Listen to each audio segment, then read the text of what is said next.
ustedes han seguido las noticias sabrán que hubo hace como un mes o un mes y medio una reunión de diputados panistas con el partido ultraderechista español Vox, que se juntaron para decir que, entre otras cosas, les preocupaba mucho el comunismo, que ahí vienen los comunistas. ¡Qué barbaridad!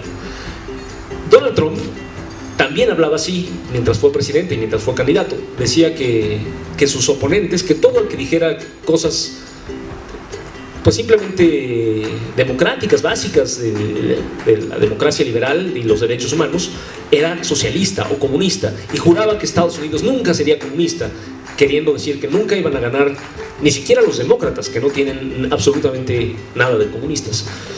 Jair Bolsonaro, el presidente de Brasil, es otro de estos personajes que ven el comunismo en todos lados. O sea, que dicen, voten por mí porque si no van a venir los comunistas. ¿Y quiénes son los comunistas? Pues no sé, si su esposa quiere derechos iguales al esposo, ahí está el comunismo. Si los homosexuales quieren los mismos derechos que los heterosexuales, ahí está el comunismo. Si la gente empieza a hablar de por qué hay racismo en la sociedad, cuidado, eso es el comunismo. Y eso me recordó hace 1848, o sea, hace siglo y medio y cacho, hace más de siglo y medio, Carlos Marx y Federico Engels escribieron el manifiesto del Partido Comunista, y las primeras líneas, que son muy famosas, si ustedes leen este libro, que es importantísimo en la historia de la humanidad, dice: un fantasma recorre Europa, el fantasma del comunismo. Todas las fuerzas políticas de la vieja Europa, el zar y el papa, Metternich, que era el presidente el primer ministro de Austria, y Guizot, que era el presidente de Francia, se han unido en una santa cruzada para darle caza a este fantasma. Todos se acusan entre sí de comunistas, todos dicen que sus adversarios son comunistas, los gobiernos se acusan entre sí de comunistas, pero nadie de ellos es comunista ni sabe lo que es un fantasma. Ya es hora, decía el manifiesto, de que digamos que sí es el comunismo. Y estamos en una situación muy parecida. O sea, otra vez parece que tienen miedo a todo signo de progreso, porque ven en él las contradicciones de su sistema. Todos estos personajes que odian todo progreso, ¿no? Ellos ven en las ideales de la Revolución Francesa, que son la democracia, los derechos del hombre y también en la igualdad de la mujer, desde luego, y cosas así, las contradicciones de la sociedad tradicional. Y saben o intuyen, no sé si esa gente es capaz de saber nada, pero al menos intuyen como las bestias que son, que si se cuestiona la sociedad tradicional, pues ¿por qué no se va a cuestionar la sociedad de clases? O sea, ellos, por ejemplo, Trump le molesta que se hable de la historia de la esclavitud en Estados Unidos. Le molesta que se critique la historia de que Estados Unidos tuvo esclavizada a la población de origen africano, a 4 millones de hombres y mujeres hasta el final, de origen africano, desde el origen de Estados Unidos en el siglo XVIII, en su independencia, hasta 1865, o sea, durante un siglo como país independiente y durante otro siglo antes como colonia estadounidense. Y a gente como Trump les molesta que se hable de la esclavitud, a pesar de que el Partido Republicano lo fundó Abraham Lincoln, el hombre que abolió la esclavitud en Estados Unidos, porque ellos se apropiaron esta extrema derecha se apropió del Partido Republicano que había fundado Lincoln, y lo convirtió en lo contrario. ¿Por qué tiene esto que ver con el comunismo? Bueno, ellos dicen, si empezamos a cuestionar, si empezamos a pensar cómo era la esclavitud, cuando había mucha gente que simplemente por haber nacido en donde nació, se veía forzado toda la vida a darle toda su capacidad productiva a otros para que vivieran en el ocio, y empezamos a decir que eso es una situación histórica que debía cambiar, y de hecho cambió, pues también vamos a concluir inmediatamente que vivimos en una sociedad donde la mayoría de nosotros le damos la totalidad de nuestro tiempo productivo a otros que viven en el ocio, y eso puede cambiar y va a cambiar. Entonces por eso Trump ve en cosas como la discusión de la esclavitud el fantasma del comunismo. Y sin embargo, los grandes partidos en contra de los que está Trump, por ejemplo el Partido Demócrata estadounidense, no tiene nada de comunista. O sea, es un partido imperialista, tanto como el Partido Republicano de Trump.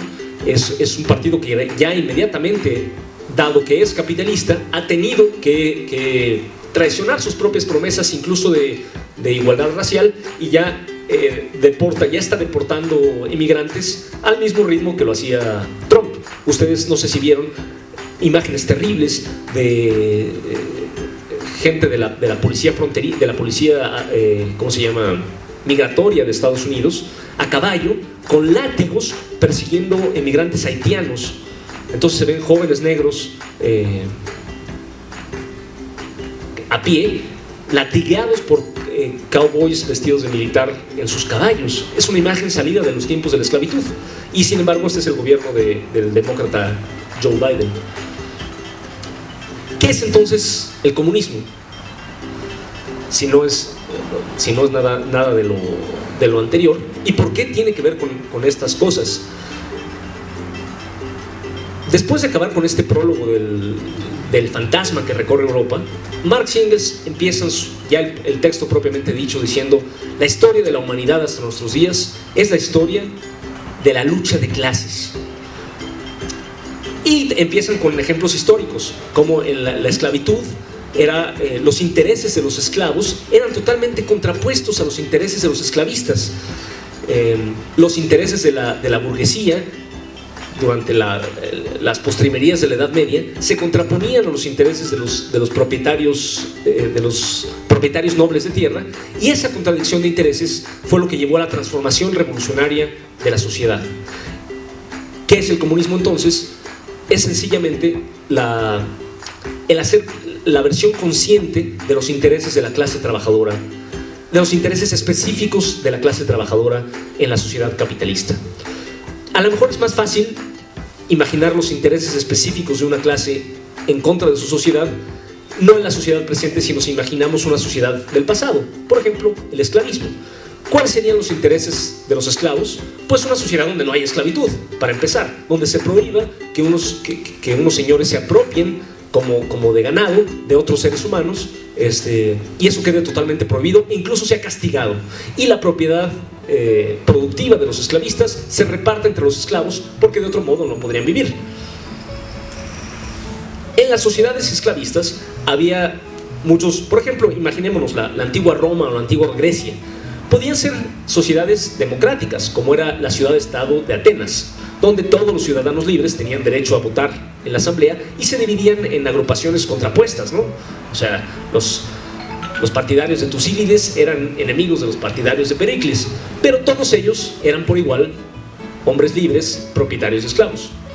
En Roma, ¿no?, estaban también los gracos por un lado y Sila por el otro lado, y hacían no solo oposición política, sino llegaban incluso a la guerra civil.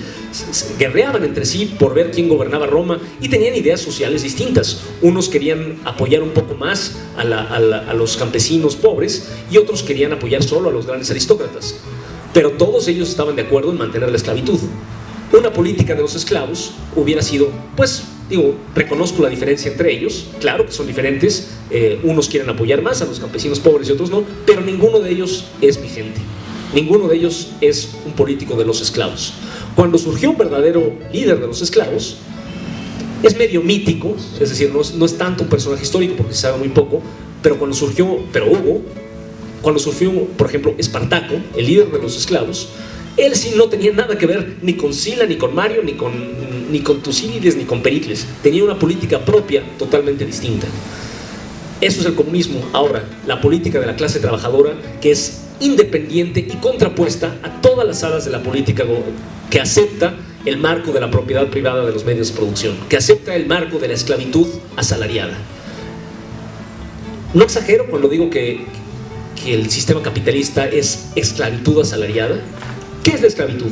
Es cuando una persona no tiene otra alternativa que trabajar, que darle todo su tiempo productivo a otro, y no decide en qué va a trabajar, ni cómo, ni cuándo, sino que tiene que hacerlo para otro. Tiene que hacerlo Pues no, siempre tiene la opción de que lo maten. ¿No? O sea, dirías, bueno, si no quieres trabajar, no trabajes, no, pero te voy a soltar a mis perros que te van a despedazar,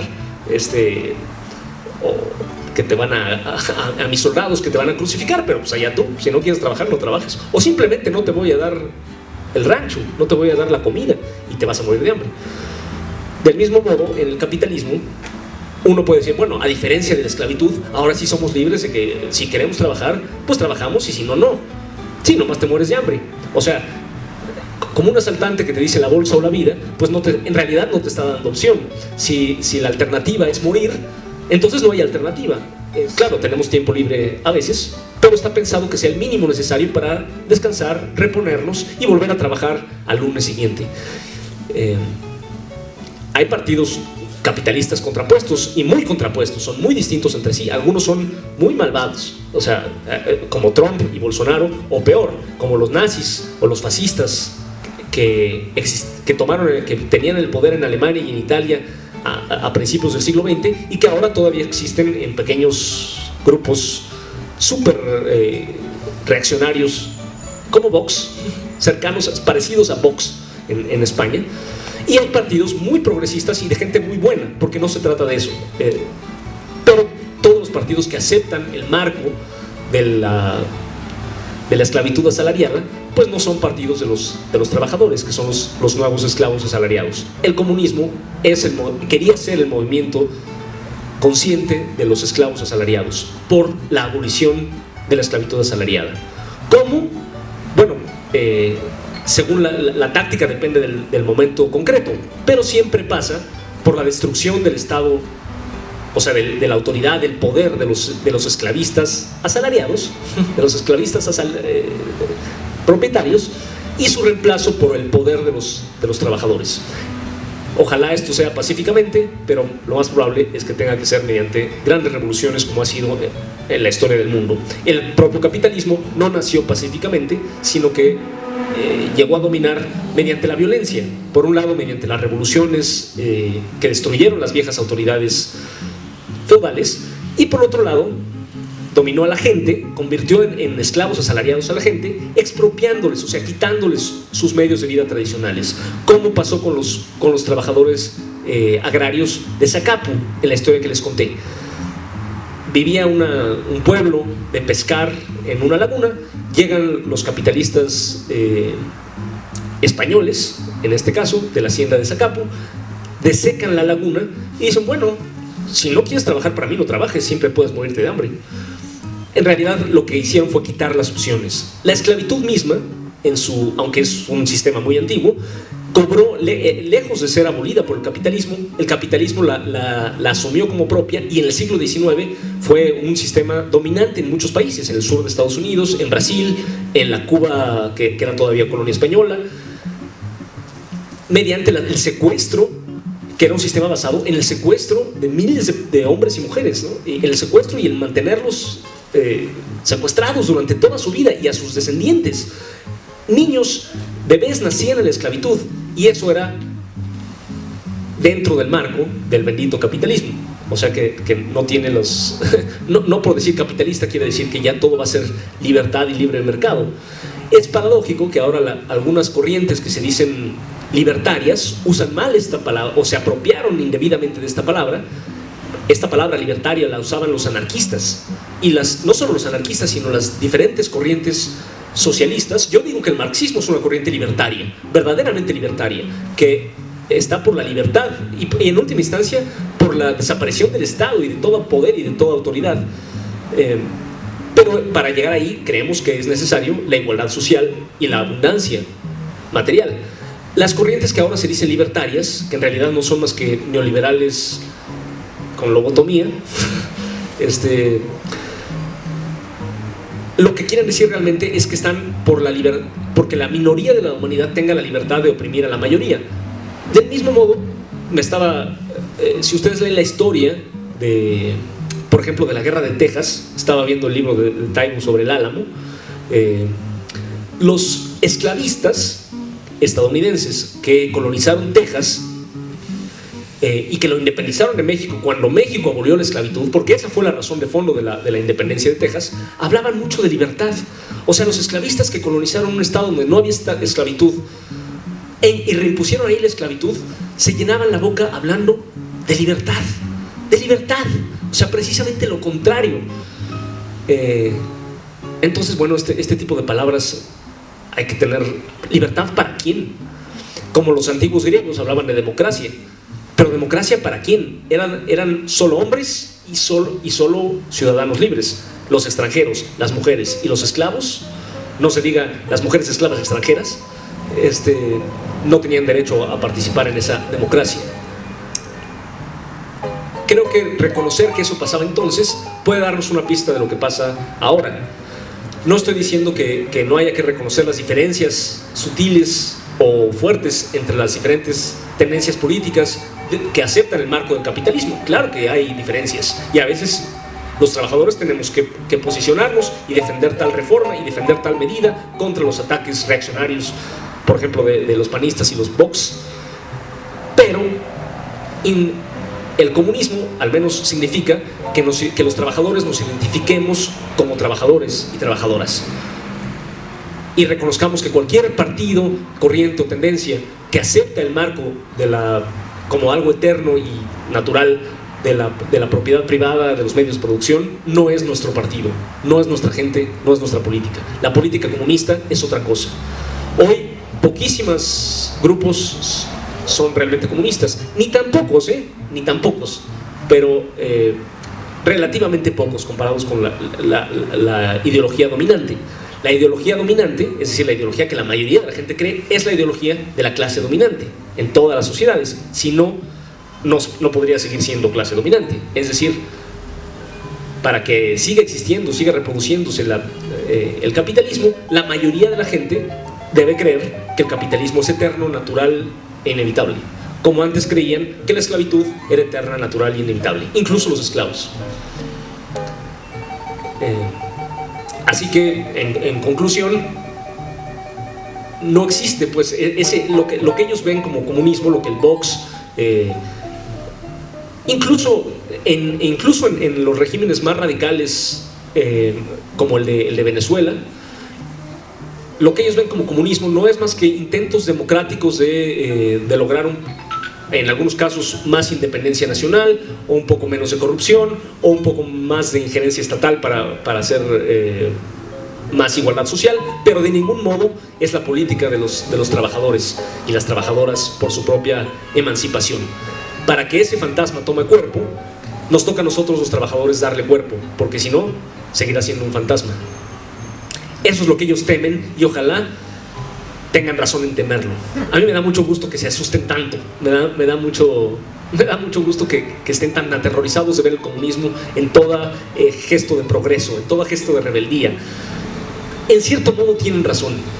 No va a haber verdadera igualdad de la mujer, porque por ejemplo, ningún estado capitalista se va a hacer cargo de la crianza de las nuevas generaciones, siempre se los va a dejar a las mujeres, mientras los trabajadores y las trabajadoras no tomen en sus manos la gran producción y las pongan al servicio de las necesidades humanas. Nunca se va a superar el racismo mientras haya clases sociales que necesitan justificar que unos vivan mil veces, millones de veces mejor que otros. Siempre van a encontrar e inventarse un pretexto. Es que, bueno, nosotros venimos de los barcos y ellos vienen de quién sabe qué.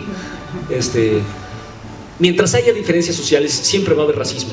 Entonces, por eso, cada vez que alguien cuestiona el racismo, estos locos ven el fantasma del comunismo. Cada vez que alguien cuestiona el machismo, ellos vuelven a ver el fantasma del comunismo. Cada vez que alguien simplemente hace una historia crítica, por ejemplo, de la esclavitud o del sistema de castas, ellos dicen, no, porque son comunistas. Entonces, bueno, démosles motivos para tener miedo. Gracias.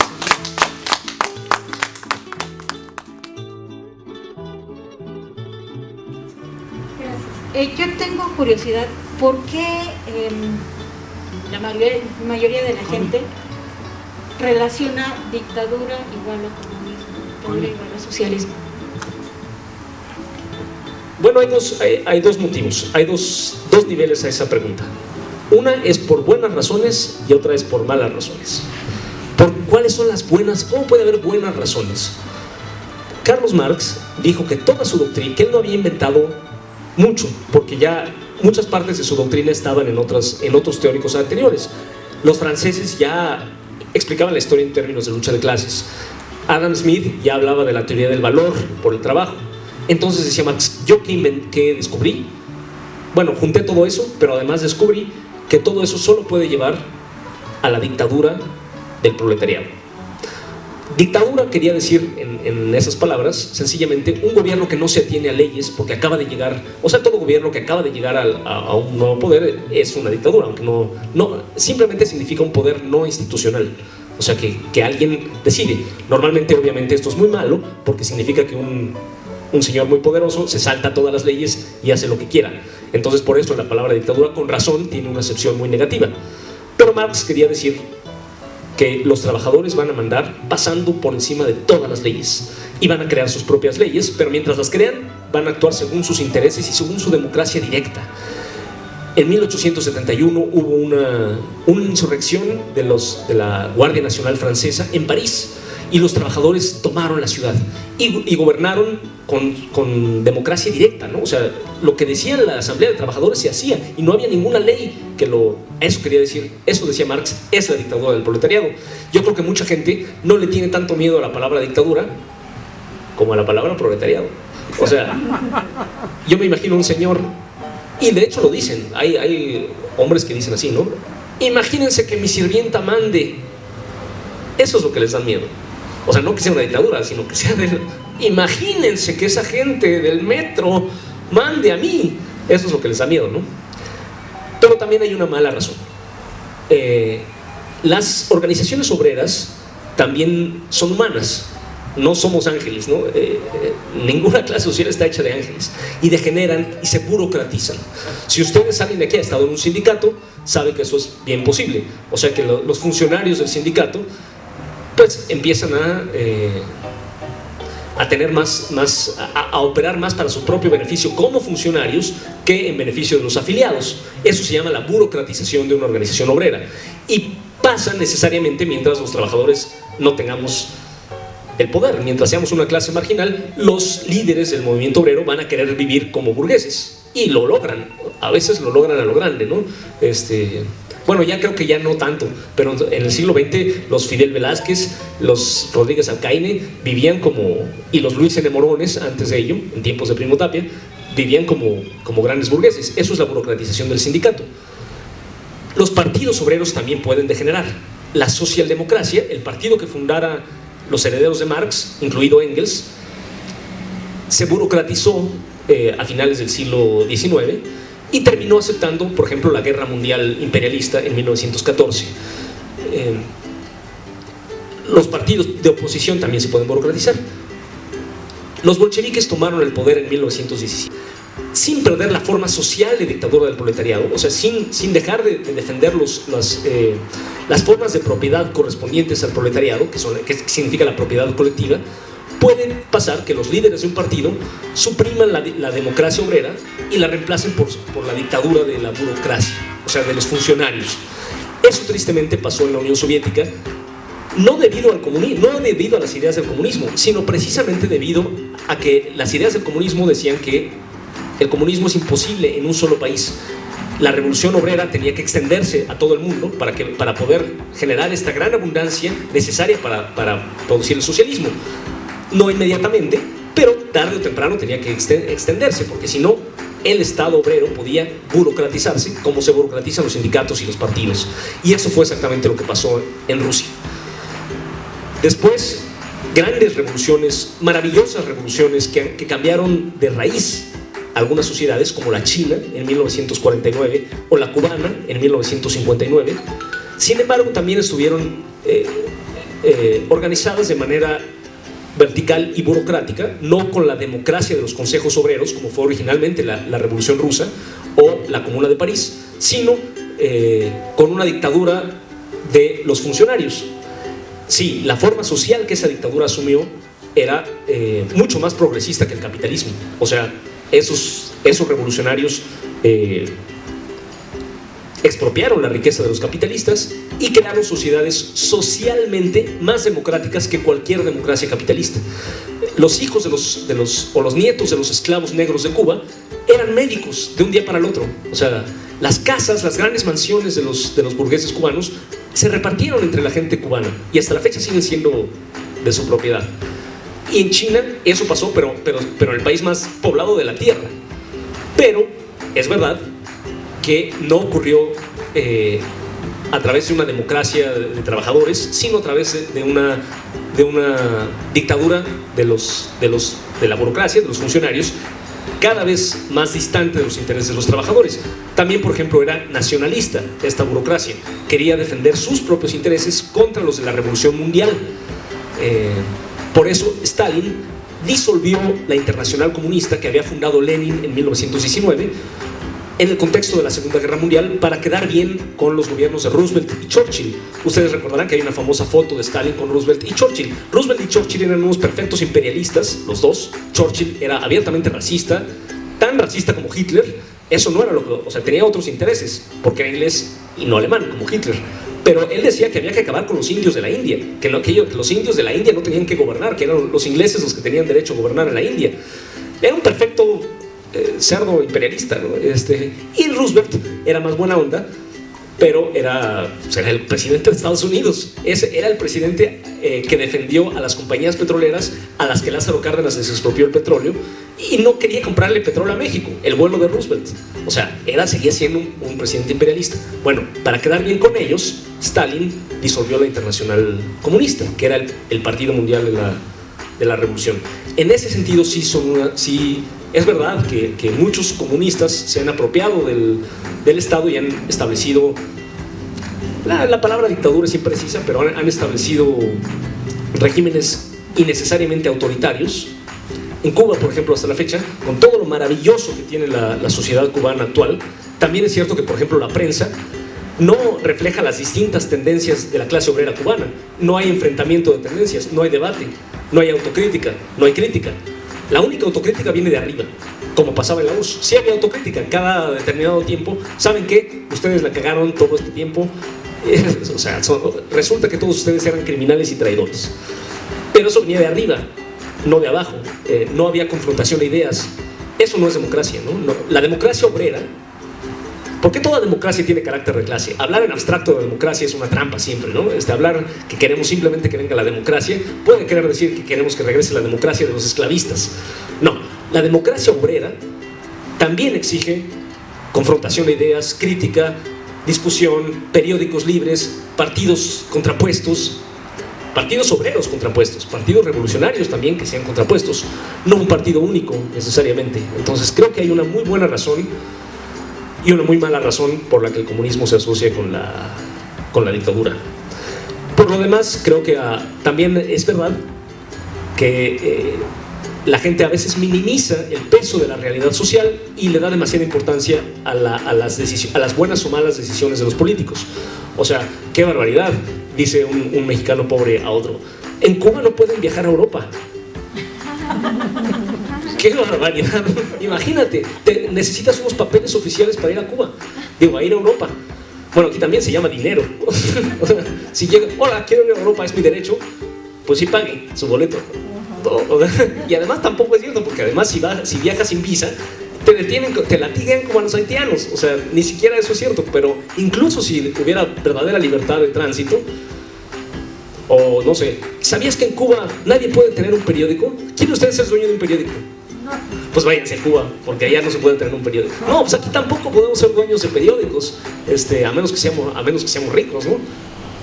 Lo que en Cuba falta no es una democracia capitalista como las nuestras, sino una democracia proletaria donde la propiedad común se administre democráticamente, y eso quiere decir con corrientes contrapuestas, ideas distintas, etcétera, ¿no? Pero cuidado con la gente que imagina que democracia es que mi periódico se venda en Cuba.